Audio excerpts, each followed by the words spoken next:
கன்னியாகுமரி மாவட்டம் பல அதிசயங்களை உள்ளடக்கியதாகும். அது கடற்கரைகளுக்கு மட்டும் பெயர் போனவை அல்ல, பல அழகிய மலைகளையும் உள்ளடக்கியது. அதில் மேற்கு தொடர்ச்சி மலைகளும் அடங்கும். இதில் சில மலைகள் இதிகாசங்களிலும் இடம்பெற்றுள்ளவையாகும். அதில் ஒன்றுதான் மருந்துவாள் மலை. இதனை மருத்துவாள் மலை என்றும் அழைப்பர். இது நாகர்கோயிலில் இருந்து 14 கிலோமீட்டர் தூரத்தில் கன்னியாகுமரி போகும் பாதையில் அமைந்துள்ளது. போகும் பாதையெங்கும் கண்கவர் இயற்கை எழில் கொஞ்சும் காட்சிகளை காணலாம். அதிகாலை சென்றால் பனிப்படர்ந்த மலைக்காட்சிகளை காண இயலும். வார இறுதி நாட்களில் பொழுதுபோக்குவதற்கும் இது ஒரு சிறந்த இடமாகும். அதோடு ஞாயிற்றுக்கிழமை அன்று ஆஞ்சநேயருக்கு சிறப்பு பூஜையும் அளிப்பர். இது மட்டுமல்லாது ட்ரெக்கிங் செய்யவும் ஒரு ஏற்ற இடமாகவும் இது திகழ்கிறது. இது ஒரு புனிதமான மலையாக ஊர் மக்களிடையே கருதப்பட்டும் இந்த மலையில் பல அரிய வகை உயிர்காக்கும் மருந்துகள் காணப்படுவதாகவும் மக்களால் நம்பப்படுகிறது.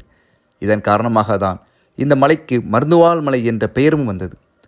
மலையேறும் பாதையில் பல தெய்வ சிற்பங்களையும் காண இயலும். அவை பாறைகளிலே செதுக்கப்பட்டவையாகும். மக்களால் நம்பப்படும் இன்னொரு விஷயம் என்னவென்றால், இந்த மலை சஞ்சீவி மலையின் ஒரு பாகம் என்றும், ஆஞ்சநேயர் மகேந்திரகிரியில் இருந்து இலங்கைக்கு சஞ்சீவி மலையை எடுத்து செல்லும் போது விழுந்ததாகவும் நம்பப்படுகிறது.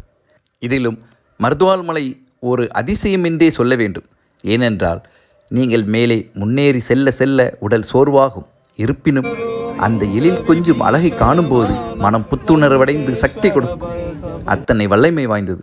அவ்வப்போது இத்தகைய ட்ரெக்கிங் செய்வதன் மூலம் நமது உடல் ஆரோக்கியமாகவும் நோய் எதிர்ப்பு திறன் சக்தி அதிகரிக்கவும் உதவும். வெளி உலகிலிருந்து ஒரு பிரேக் எடுத்து இயற்கையின் அழகில் நேரம் செலவிட இது ஒரு அருமையான இடமும் ஆகும்.